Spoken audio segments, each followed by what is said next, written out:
PFC spiritual ప్రేక్షకులకు స్వాగతం. ఈ వారం రాశి ఫలాలు పరిశీలిద్దాం.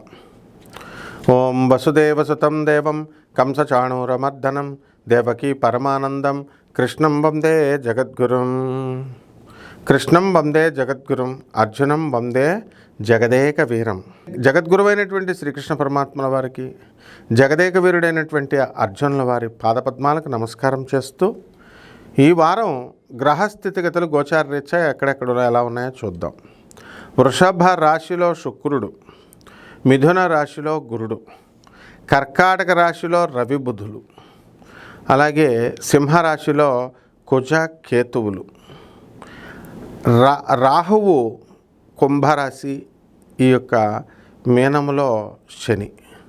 ఇది గ్రహస్థితి. కాబట్టి దీన్ని బట్టి ఒక్కొక్క రాశి వారికి, ఈ ద్వాదశ రాశుల వారికి ఎలా ఉంటుందో చూద్దాం.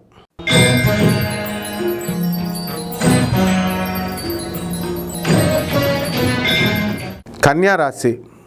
ఈ కన్యారాశి వారికి అందరికీ కూడా మనకి భార్యాభర్తల మధ్య గొడవలు జరుగుతున్నాయి. ఇటువంటి గొడవలన్నీ కూడా మీరు సెటిల్ చేసుకోవాలా. అనవసరమైనటువంటి విషయాల్లోకి వేలు పెడతారు. ఎప్పుడు ఏ పని చేయాలో మీకు తెలీదు, చెబితే వినరు, ఏదో చేయాలని ఎక్కడో బోల్తా పడ్డం అనేటటువంటిది ఈ వారంలో చేస్తారు. కాబట్టి అనవసరమైన విషయాలు కాకుండా, మీకు సంబంధించినటువంటి విషయాలు కాకుండా మీరు నిశ్శబ్దంగా ఉండండి.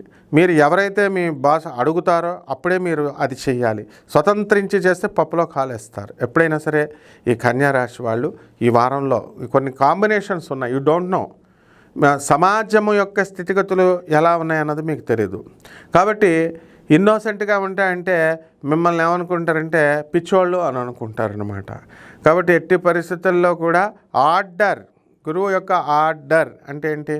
గురువు చెబితేనే చేయాలి, లేకపోతే మీరు గురువుకి సజెషన్స్ ఇవ్వకూడదు, మీరు గురువుకి ఏదో చేయాలని, ఫేవర్ చేయాలని అనుకోకూడదు. ఈ రకంగా భార్యాభర్తలు అలా ఆ కారణంగానే కన్యారాశి వాళ్ళు 3 కోట్ల రూపాయలకి ఇల్లులు అమ్ముకున్నారు.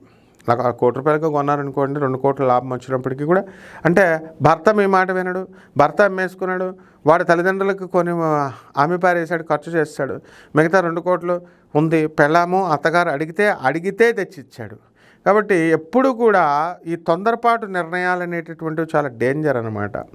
ఇప్పుడు ఇట్ ఈస్ నాట్ డీసెన్సీ. పెద్దవాళ్ళు ఇద్దరు మాట్లాడుకుంటున్నప్పుడు థర్డ్ పర్సన్ చాలామంది ఇంటర్ఫియర్ అవుతారు. వాళ్ళు they are in no way concern. అక్కడ మనము సైలెంట్గా ఉండాలి. ఈ రకమైనటువంటి జాగ్రత్తలు కన్యారాశి వాళ్ళు తీసుకోవాల్సినటువంటి అవసరం ఉంది.